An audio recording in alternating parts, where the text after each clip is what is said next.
Hi, I'm James Shillinglaw. I'm with Amanda Elder, who's Senior Vice President Development for Kempinski. And if you don't know Kempinski, you should. And we're going to talk a little bit about what's going on with the brand today. And this is Insider Travel Report.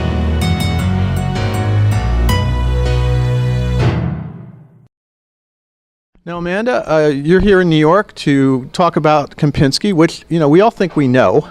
It's been around for how many years now? Well, it's 121 years now, James. Not too many. No, we have an incredible history, and I think it's so authentic, and that's what we want people to understand, that we've built this incredible luxury, single-brand company on a very authentic past. Yeah, now, how many hotels do you have now? We have 74 hotels. We're mostly known for our beautiful portfolio throughout Europe. We have a very strong portfolio in China, Middle East, Africa, and then now we're growing in Asia. Yeah, well, you were founded obviously in Berlin in the late 1800s, right? We were, and I think most people know very fondly the incredible, the Adlon in Berlin, the Kempinski Adlon, right at the Brandenburg Gate. And probably now they talk about the newest addition, which is our incredible property in Havana, Cuba. Well, we're going to talk about that in a second because I actually, to be honest with you, I didn't even know that you had that property. I was just in Havana a couple of years ago. But what are the brand attributes today of Kempinski? Because you're all over the world, and we think we know Kempinski, but what is it really? Yes, I think that what we are is truly cultural, empathetic with where we are. We bring the incredible European hospitality with our central Swiss and German roots, and yet we then want to make sure we understand where we've arrived to. So by combining this with an incredible hosting skill, a hospitality skill, I think that some perhaps have lost this. We want our general managers to be the hosts as if you're welcomed to their home, and bringing those two elements together is extremely important for us in Kempinski. Yeah. We want to ensure that this luxury aspect of service is second to none. We work on training. We work very, very carefully on who is employed. We're all about people, and we want to set the stage for our guests. So unlike perhaps other companies where the staff are put to the forefront, we want our guests to be the ones that are enjoying this beautiful performance that we put on as Kempinski. Now, you're also known as a pioneer in many destinations, and I'm always amazed at where Kempinski was first. Talk a little bit about that, if you could. Yes, we do. We have an incredible history, having been the first to open luxury in Budapest, for instance, most certainly amongst the very first in Beijing many years ago. We already mentioned Berlin, and now you can see that we continue that pioneering spirit, having opened throughout Africa, of course Cuba, which we've mentioned briefly, but also Riga in Latvia.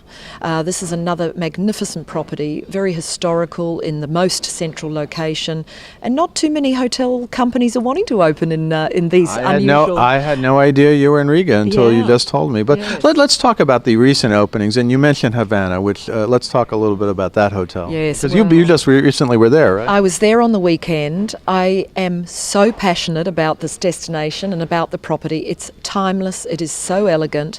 The exterior harks back to the old days, this beautiful classical exterior, and then when you walk in, this elegance, this calm, this haven in the middle of the city that is just a buzz and vibrant and colourful.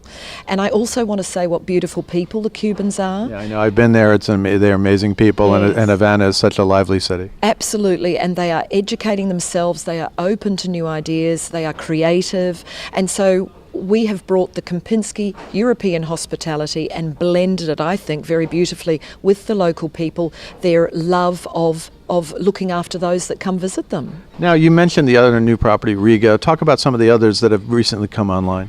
Well, we're extremely excited to say we've now signed our flagship in Singapore, and we will be opening a week before the Grand Prix, so opening either very late September, early October, the Capital Kempinski Hotel in Singapore. Wow, that's amazing. It really is. Just a couple of hundred metres down from where everybody knows, the Raffles in Singapore.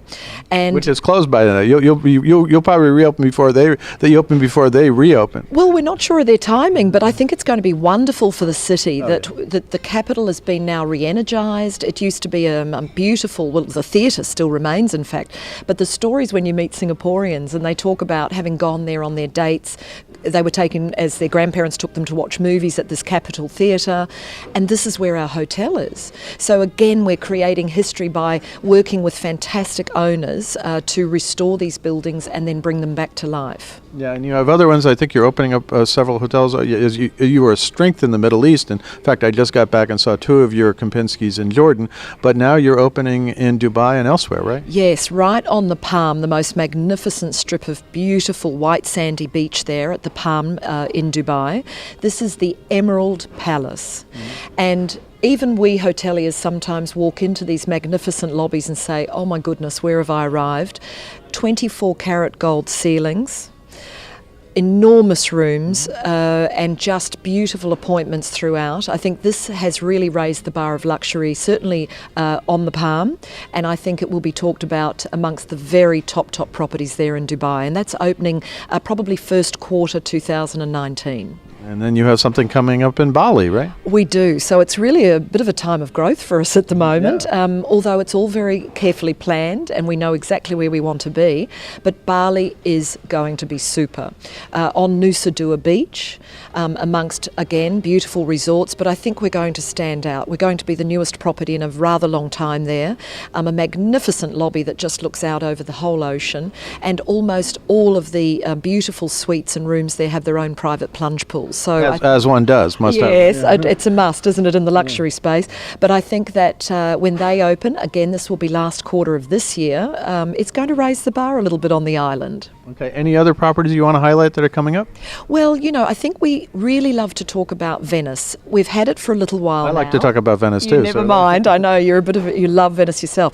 But this San Clemente Palace Kempinski that we have is just beautiful. And the reason I highlight it, although it's already open and waiting for our wonderful visitors, is because you can get out of the very busy throng in the middle there of Venice. A lot of visitors, I think it's literally the #1 visited place at the moment, and a 7-minute private boat ride, and you are on the private island of San Clemente. Your own private Venice, right? You are. And I really, really encourage people to have a look at this one. It's magnificent. Well, Amanda, there's a lot going on with Kempinski. I think a lot of people may not know, and I did not know before we talked earlier, some properties that I would love to visit someday. Please. And it's your job is to visit, but it's not too bad, huh? No, I don't mind. I think I half live on an aeroplane, and then the other half of my life is really to experience these incredible places. I feel very blessed, and I'm certainly going to be around for a long time enjoying it. Well, Amanda, thank you for taking the time to talk to us about Kempinski today, all that's coming up, and obviously the incredible history that the hotel company has. It's been great to chat with you. Well, thank you, James, for the opportunity. Thank you, everyone. I'm James Shillinglaw, and this is Insider Travel Report.